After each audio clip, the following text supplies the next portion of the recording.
오늘 하나님께서 우리에게 주시는 말씀의 제목은요, 마태복음 6장 33절에 나와 있는 그 말씀 그대로입니다.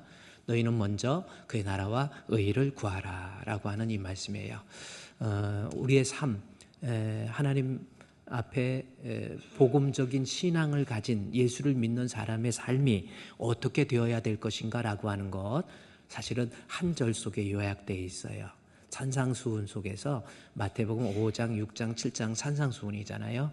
그 중에서 너희는 해서 하나님 앞에 예수를 믿는 너희들은 인생을 살면서 먼저 해야 될 것이 무엇이고 우리가 구하여야 될 것, 취해야 될 것, 추구해야 될 것이 무엇인가. 다시 말해서 우리의 인생을 어떻게 사는 것이 복음적인 인생인가라고 하는 것, 이것을 오늘 말씀을 통해서 우리에게 이야기해 주고 있다라는 겁니다. 우리가 인생을 사는데 먼저 하나님 나라, 하나님의 의를 구할 때 그 사람에게 하나님의 복이 임한다라고 하는 말씀이 있죠. 말씀의 내용은요, 마태복음 6장 33절, 여러분이 성경 한번 볼까요? 그런즉 너희는 먼저 그의 나라와 의를 구하라. 그리하면 이 모든 것 너희에게 더하시리라. 그래요. 우리가 너무나도 잘 아는 말씀이에요. 그렇죠? 그렇다면 먼저 그의 나라와 의를 구하라는 겁니다. 인생을 살면서 그럴 때 하나님께서 더해 주심의 복, 하나님의 함께 해 주심의 복이 그들에게 임해서 우리의 인생이 훨씬 복음적이고 하나님이 인정하는 아름다운 삶이 될 수 있다라고 하는 것, 그것을 얘기하는 거예요.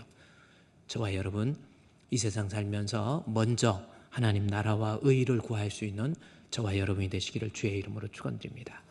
우리 옆에 계신 분 인사하면서 쑥스럽지만 먼저 하나님의 나라와 의를 구합시다. 시작. 아멘.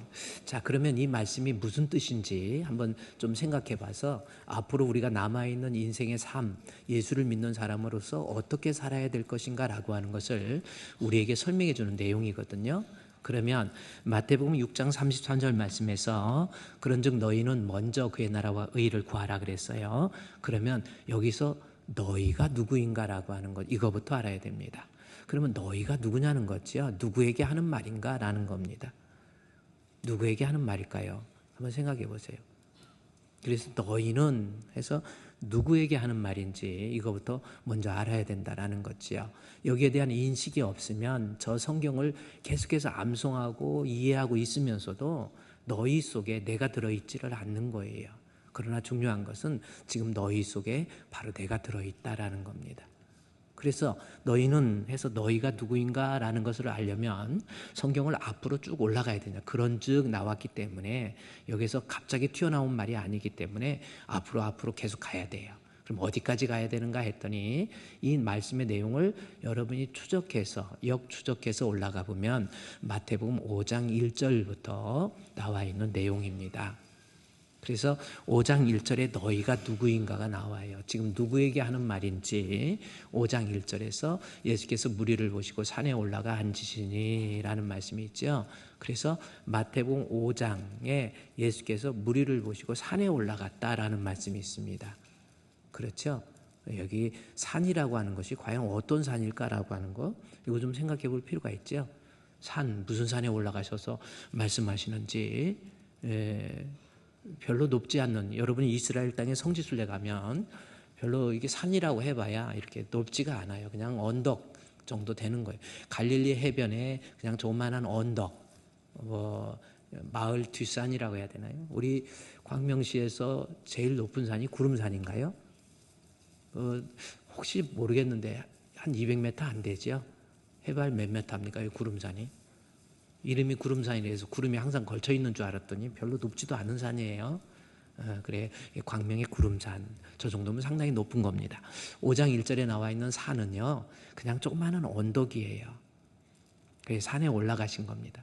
산에 올라가셔서 무리에게 말씀을 전하시는 거예요. 그래서 5장 1절에서 산에 올라가서 말씀을 전하다가 5장 다음에 6장, 7장 전하고 5장, 6장, 7장 전하고 그다음에 8장 1절 말씀에 보면 산에서 내려와요.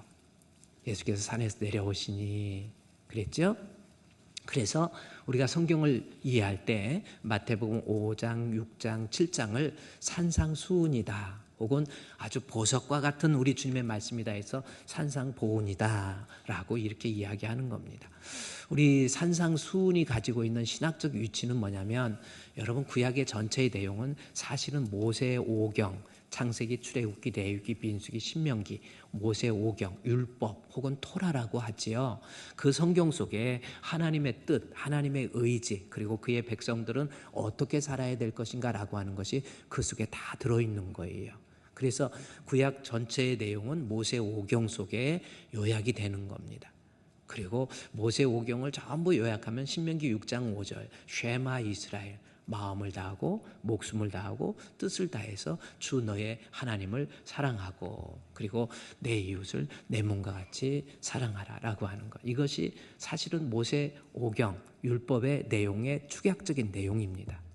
마음 다 그냥 하나님 가짜로 사랑하는 것 말고 마음, 뜻, 마음을 다하고 힘을 다하고 정성을 다하고 뜻을 다하고 이렇게 나와 있는데, 히브리어에서는요 비교급이 없다고 그랬죠.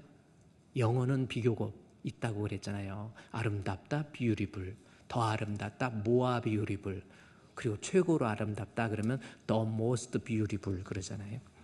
근데 영어는 그런 비교급과 최상급이 있지만 히브리어는 비교급이 없어요. 그래서 같은 말을 반복하면, 2번 반복, 사랑 그러면 그냥 사랑, 더 사랑, 사랑보다 더 사랑을 사랑 그러는 거예요. 그랬더니 누가 말했나? 그러지 마시고요. 그래서 사랑 2번 반복하면 그게 강조법이 되는 거고요. 3번 하면요. 그래서 사랑 하면은 가장 사랑, 무슨 사랑? 왕사랑, 뜨겁게 사랑, 이런 겁니다. 그래서 우리가 하나님을 사랑하는데 구약의 율법의 내용은 마음을 다하고 뜻을 다하고 정성을 다하고 힘을 다해서 all of your power, all of your soul, all of your heart 해가지고 마음과 뜻과 정성 같은 말이에요. 하나님을 뜨겁게 사랑하라고 하는 것, 이것이 구약 성경의 내용이에요. 저는 이 구약 성경 보면은 결국 말라기까지 가면 다 그 내용이에요. 하나님 사랑하고 이웃을 사랑하고, 그렇죠? 아모스에서는 5장에서는 공법을, 그래 정의를, 공법을 그러니까 정의를 물같이, 공법을 하수같이, 아주 중요한 말이에요. 그래서 정의와 공의 뭡니까? 정의는 뭐고 공의는 뭐라고 그랬어요? 정의는 뭡니까? 하나님 앞에, 예를 들어서 하나님 앞에 신호등이 있다. 빨간색이면 가야 돼요, 말아야 돼요? 잘 모르겠어요?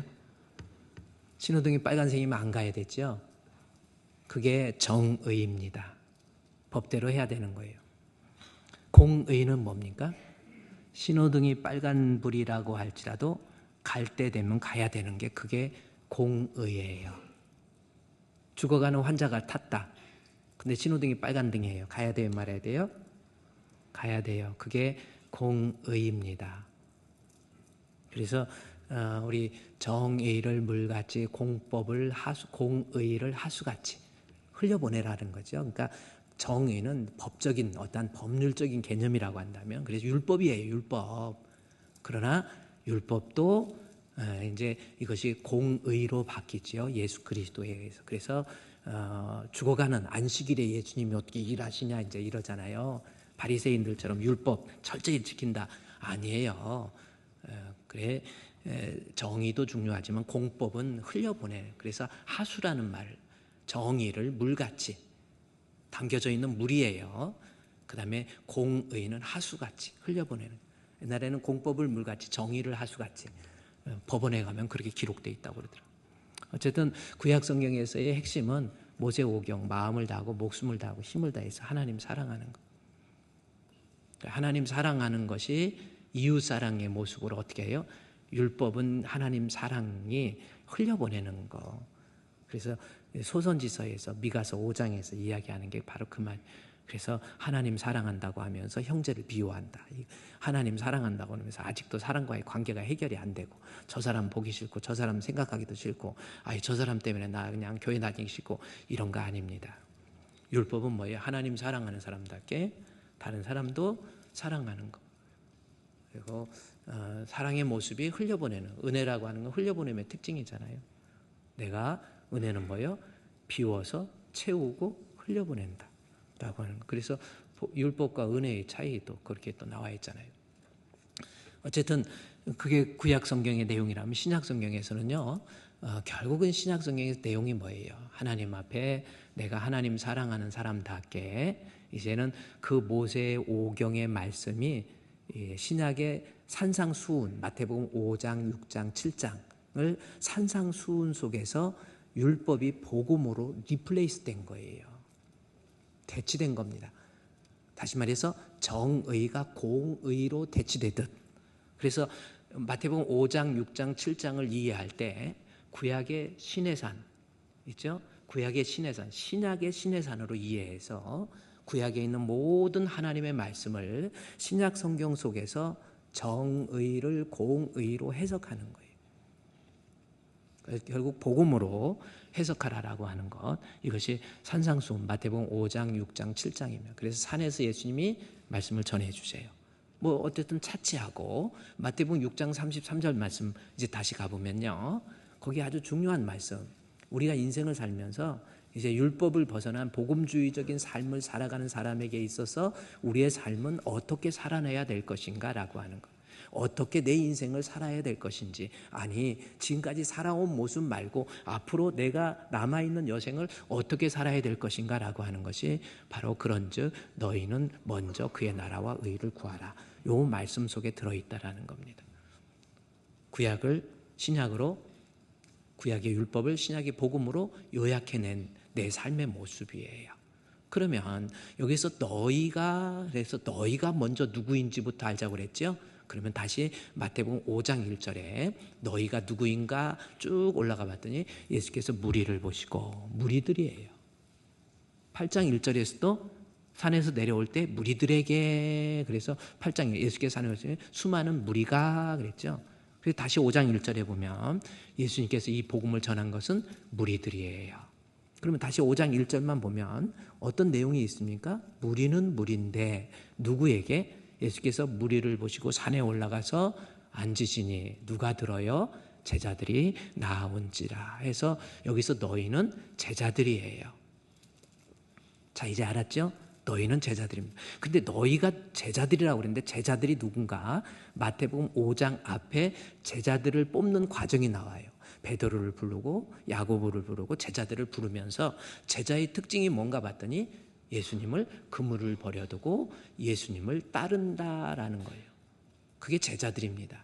그러니까 결국은 예수님을 믿기로 작정하고 예수님을 따르기로 작정한 사람들, 이게 바로 제자들이었다라는 거죠. 따라서 마태복음 6장 33절 이제 다시 보세요. 누구예요? 너희는 먼저 할 때 너희가 누구예요? 내가 예수님 믿기로 작정하고 예수님 따르기로 작정하고 예수님을 믿고 신앙생활하기로 작정한 사람, 이게 바로 너희라고 하는 겁니다. 바로 저와 여러분이 너희라는 말 속에 옹골차게 들어있는 거예요. 누구예요? 바로 우리예요. 여러분 예수님 믿기로 작정했기 때문에 이렇게 힘들게 교회도 나오시고 예배도 드리고 때로는 헌금도 하고 때로는 봉사도 하고 이거예요. 바로 너희라는 거예요. 우리는 예수님 믿기로 작정한 사람, 이 사람 어떻게 인생을 살아야 될 것인지, 복음적, 율법을 복음적으로 살아내는 내 삶의 모습이 어떤 것이 돼야 돼요? 너희는 먼저 그의 나라와 의를 구하라 그랬죠. 그러면 너희가 바로 우리인데, 그렇죠? 예수님 믿기로 작정하고 예수님 따르기로 작정한 너희예요. 그러면 우리가 먼저 해야 될 게 뭐예요? 너희는 먼저 그랬잖아요. 거기 앞에 그런즉이 나온 거예요. 너희는 먼저 그런즉 이런 모습, 그거거든요. 그러면 그런즉이 너희가 어떤 모습인가라는 것이 33절 앞에 30절부터 가보면 제가 30절부터 한 장으로 묶어서 여러분께 설명을 해볼게요. 33절에 너희는 할 때 너희가 누구예요? 30절 오늘 있다가 뭐라고 그랬어요? 마태복음 6장 30절에서 오늘 있다가 내일 아궁에 던져지는 들풀도 하나님이 이렇게 입히시거든 하물며 너희일까 보냐 믿음이 작은 자들아라는 거죠. 그러니까 그런즉이라고 하는 것은 믿음이 작은 자, 너희 중에서 믿음이 작은 자를 얘기하는 거예요. 그래서 믿음이 작다라는 것은 뭐예요? 여기 하물며라는 말 속에 어떤 의미가 들어있습니다. 그러니까 지금 너희가 먼저 믿음의 작은 이 모습부터 발견하라는 거거든요. 우리가 인생을 하나님 앞에 하나님 믿는다고 하면서 예수 믿기로 작정했으면서 하물며 너희 믿음일까 보냐, 너희일까 보냐, 믿음이 작은 자들아. 요 속에 이거부터 이해하는 거예요. 그러면 믿음이 작은 자는 어떤 사람이에요? 늘 염려하고 늘 먹을 거 입을 거 걱정하고 그게 뭐예요? 그래서 앞에 하물며 나와 있는데 뭡니까? 들에 있는 들풀도 하나님께서 입히시거늘 이렇게 나와 있죠. 26절에서는 뭐라고 했어요? 공중에 새를 보라. 심지도 않고 심지도 않고 거두지도 않고 창고에 모아들이지도 아니하되 너희 아버지께서 기르시나니, 이 말씀 있잖아요. 새들도 들풀들도 백합화도 하나님께서 아버지 되신 하나님께서 입히시고 먹이시거늘. 그 다음에 30절 말씀에 하물며 네가 들풀보다도 짐승들보다도 새들보다도 못한 게 아니고 너의 아버지가 하나님이심을 왜 인식 못하니, 이 뜻이에요. 그러니까 6장 33절 우리 파란색으로 되어 있는 그런 적이 중요해요.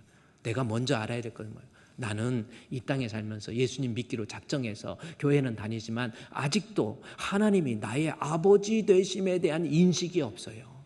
깨달음이 없어요. 그러니까 뭘로 나타나요? 31절에 늘 염려하고 불안해하고 답답해하고 억울해하고 늘 막 화로 차 있고 분노로 차 있고 억울하다 이거죠. 그래서 아버지 너희, 그러니까 31절에 늘 염려하여 이르기를 무엇을 세상적이고 육신적인 것만을 위해서 생각하면서 사는 거예요. 이방인들이 하나님의 아버지가 아닌 이방인들이 구하는 것인데 우리는 누구예요? 하나님이 나의 아버지. 그거부터 인식하라는 겁니다. 너희 먼저 그런즉 아직도 교회를 다니면서 예수 믿는다고 그러면서 하나님의 아버지 되심에 대한 인식이 없는 자들 정신 좀 차리라는 거지요. 그렇지 않습니까? 다시 한번 물을게요. 여러분 예수님 믿습니까?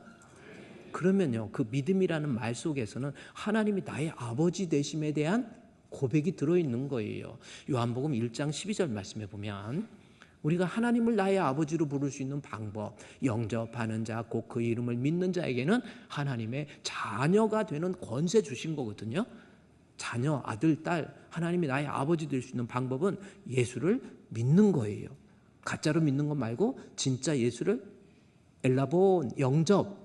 내가 우리 예수님을 믿게 되면 하나님이 나의 아버지, 이거예요. 그런데 마태복음 6장 33절 다시 보세요. 그런즉 너희는 뭡니까? 먼저 해야 될 게 뭐예요?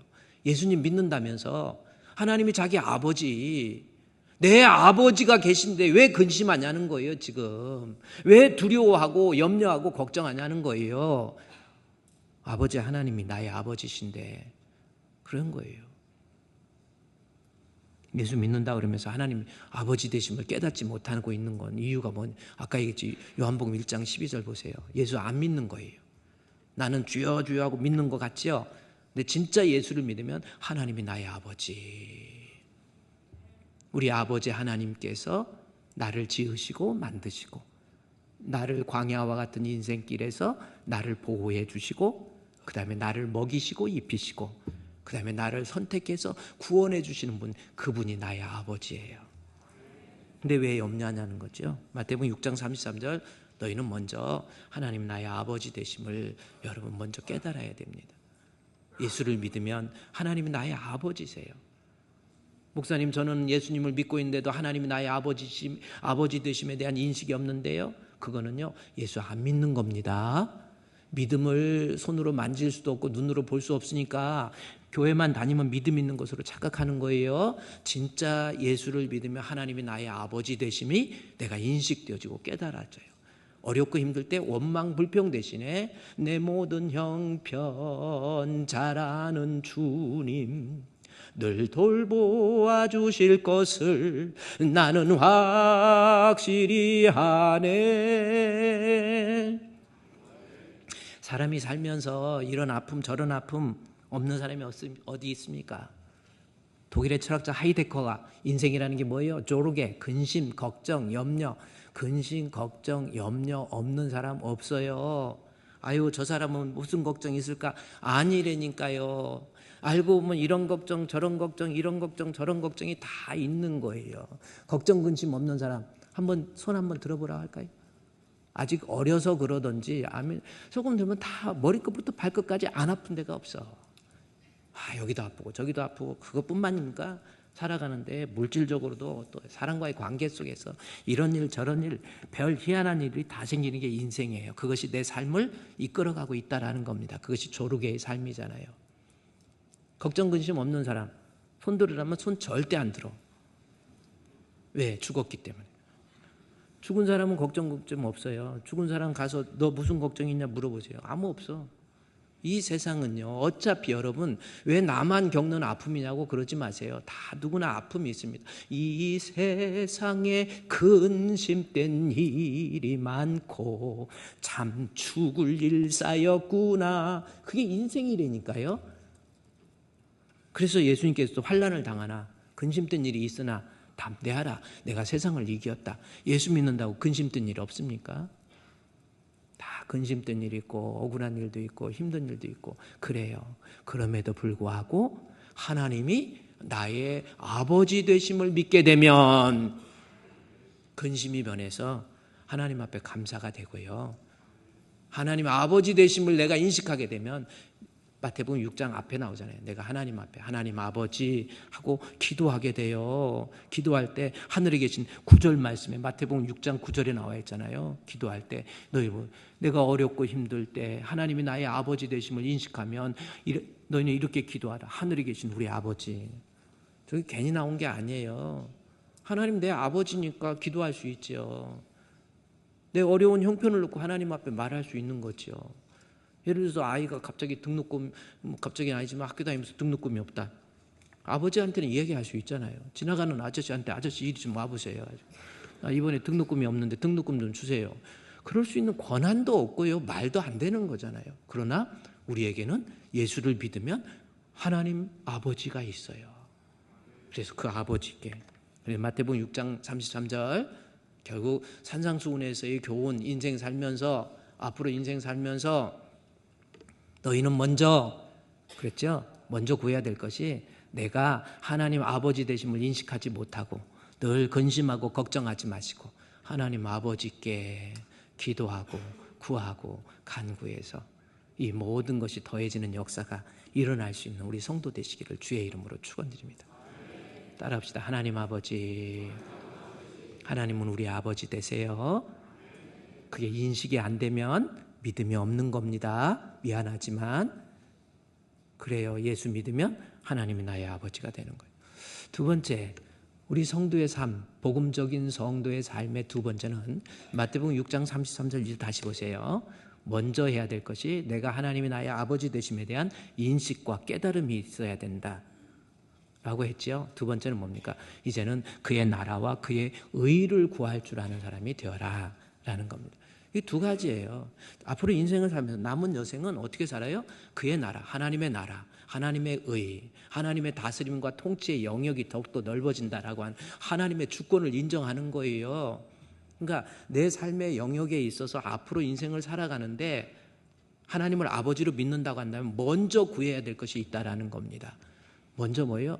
육신적이고 예수 믿는다고 그러면서 살아가는 모습을 보면 자기의 육신적이고 세속적이고 물질적이고 세상적이고 자기 야망을 위해서 이것만 살아가는 게 먼저 해야 될 것이 있다라는 거예요. 육신적인 걸 버리라는 게 아닙니다. 먼저 우선순위가 뭐예요? 내 삶의 우선순위가 하나님 나라, 하나님의 의, 하나님의 뜻, 하나님의 영광 이것을 내 삶의 우선순위로 두라는 거예요.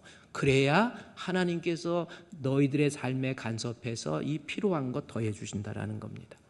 돈만 벌으려고 하지 마시고 쉽게 얘기하면 앞에 재물에 대한 이야기 나오잖아요. 그냥 보물을 땅에만 쌓아두려고 하지 마시고 하늘에 좀 쌓아두면 안 되겠습니까? 그래서 육신적이고 세속적이고 물질적인 것만을 위해서 살지 마시고 하나님 영광을 위해서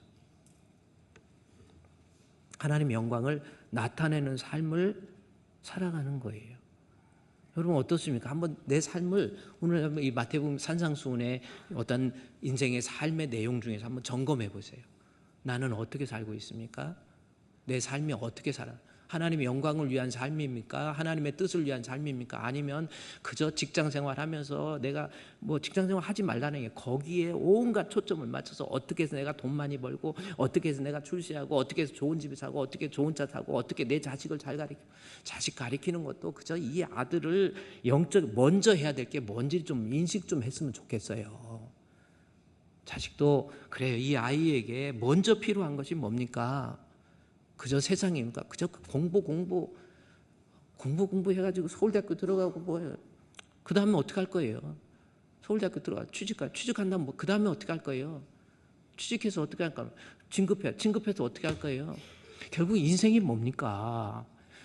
우리의 인생은요, 하나님을 아버지로 믿는 사람이라고 한다면 세상적이고 육신적이고 물질적이고 어떤 이러한 육신적인 삶을 추구하면서 그렇게 먼저 그걸 하지 말고 하나님의 영광을 위해서 살아라는 거죠.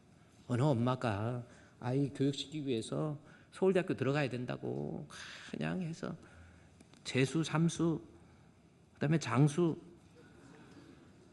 서울대학교 들어갔대요. 실제로 있었던 일이잖아요. 서울대학교 들어가가지고 엄마가 얼마나 좋은지. 서울대학교 들어가기 전까지는 교회도 권사인데도 교회도 안 나와. 애기 교육을 위해서 나 권사 안 나온다는 거예요. 언제 나올 겁니까? 애기가 합격하면 나온다. 근데 애가 서울대학교 합격했어. 해가지고 엄마가 얼마나 좋아하고.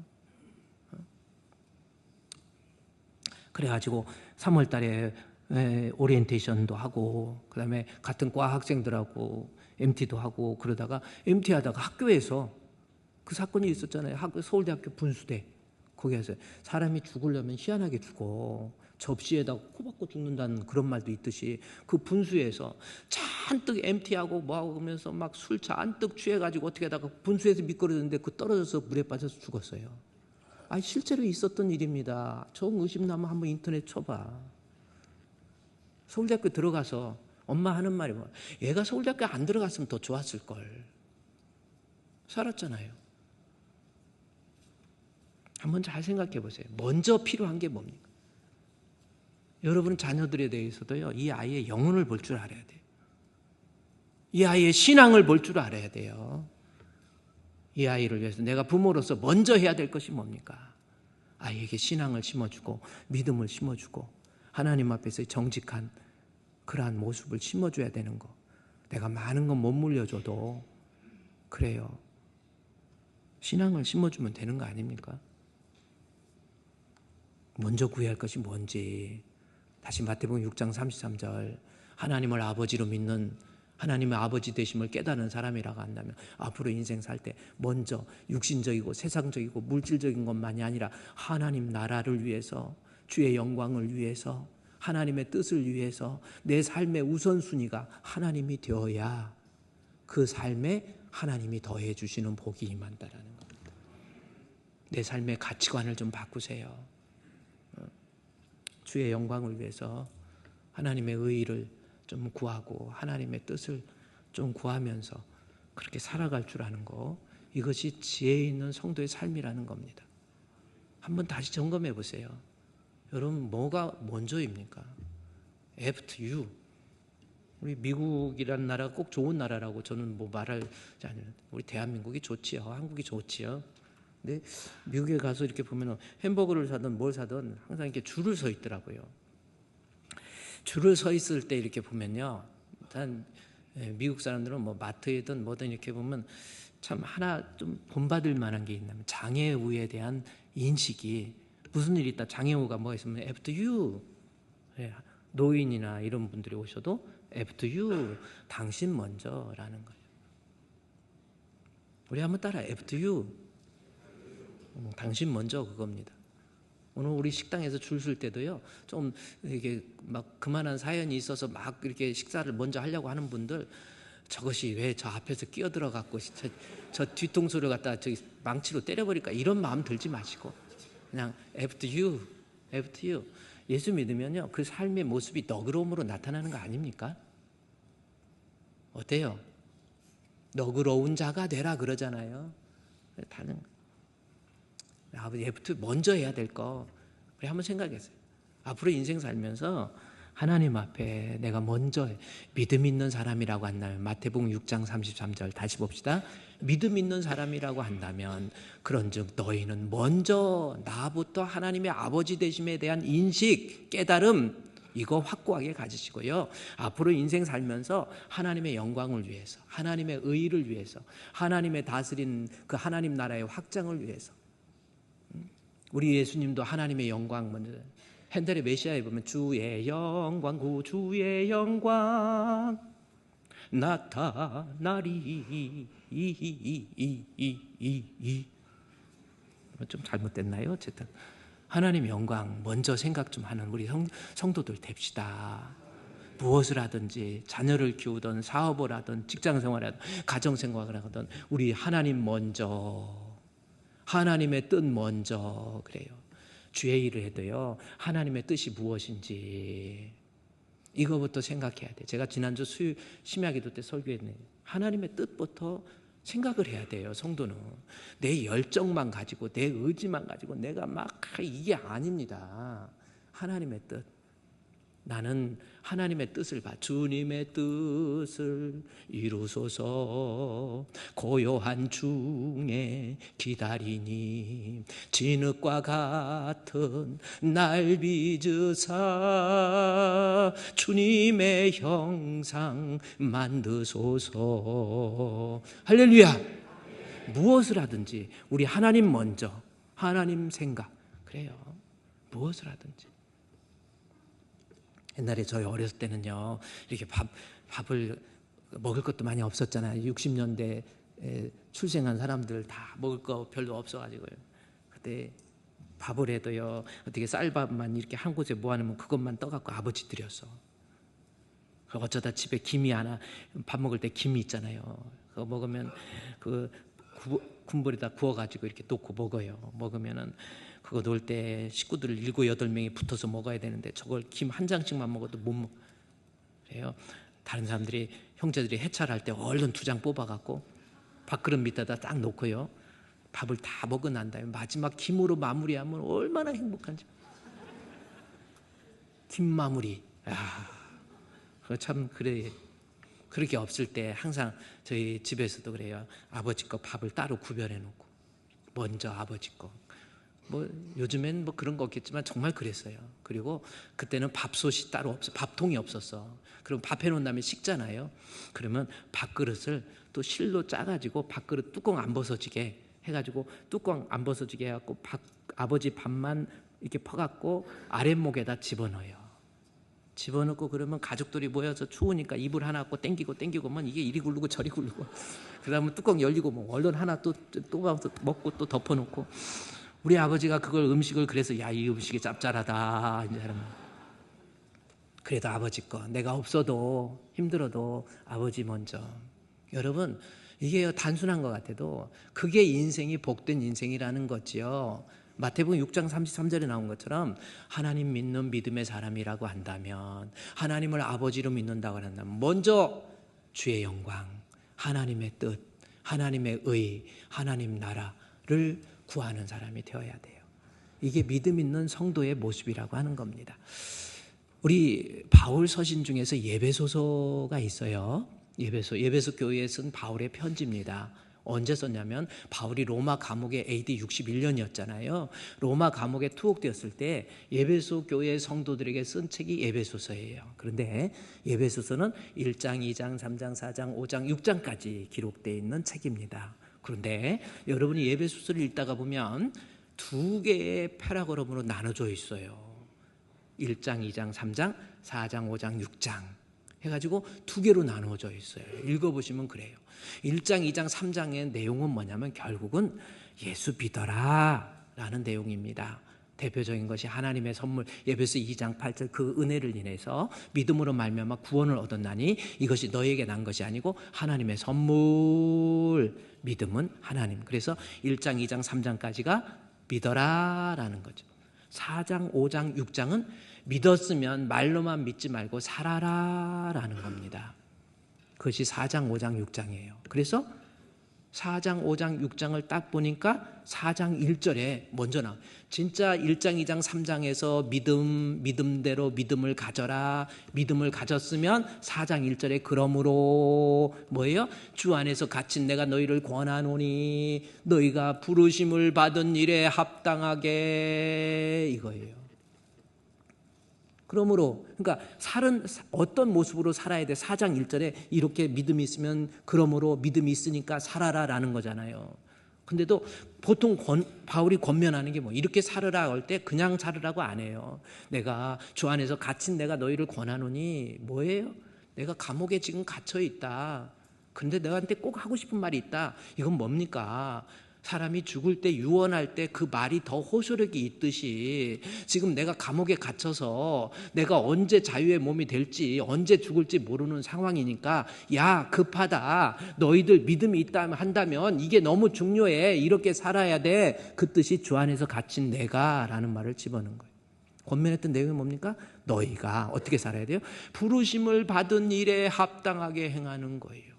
보세요. 인생을 믿음이 있다고 한다면 내가 세상적이고 육신적이고 물질적인 것만을 위해서 살 것이 아니라 나를 부르심의 목적이 무엇인지 그 부르심의 소망이 무엇인지를 발견하고 인생을 사는데 그 부르심에 합당하게 그렇게 살아가는 거예요. 믿음 있는 사람의 삶이 뭡니까? 앞으로 우리는 어떻게 살아야 돼요? 하나님을 믿고 예수님을 믿는다면 세상의 육신적이고 세속적이고 물질적인 것만을 위해서 살 것이 아니라 나를 부르심의 소망이 뭔지 이거부터 발견해야 돼요.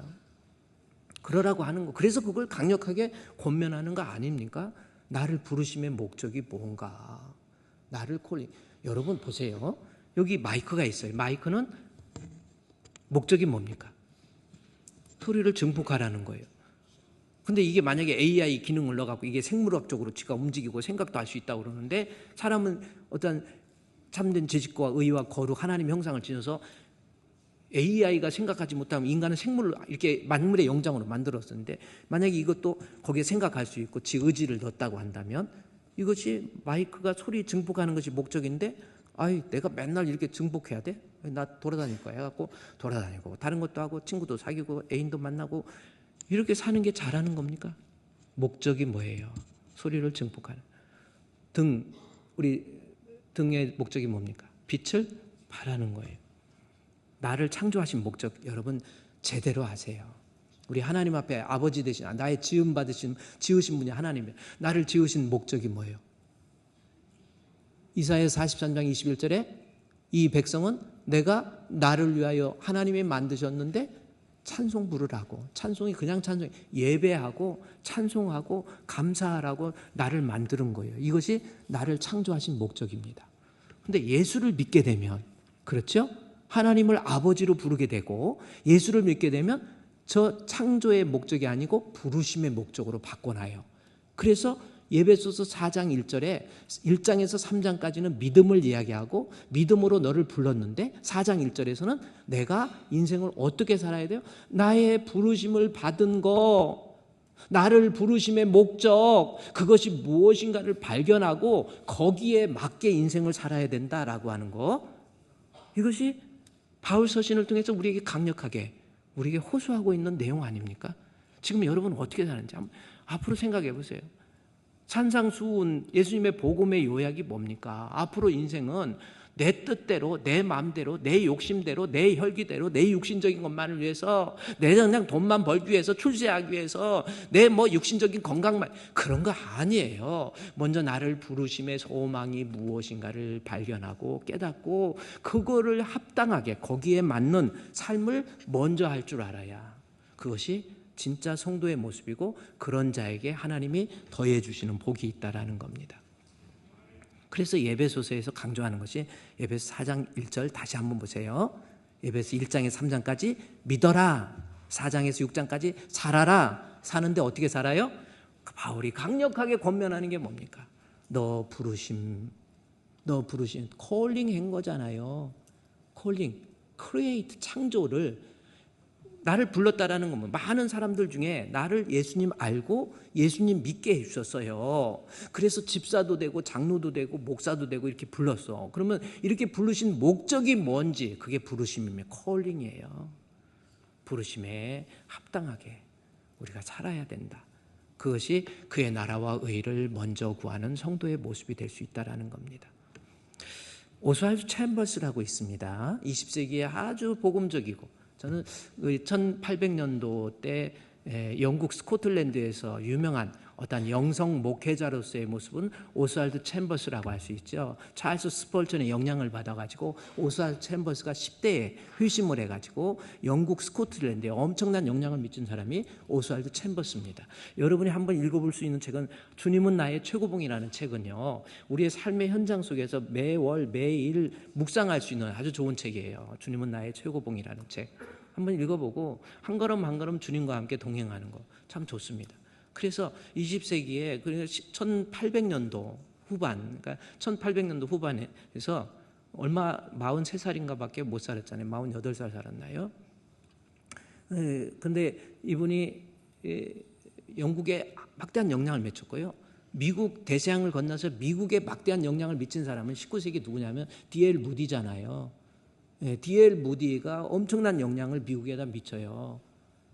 그래서 미국의 영성, 그들의 신앙, 무디에 의해서 1800년, 무디가 1899년도에 죽어요.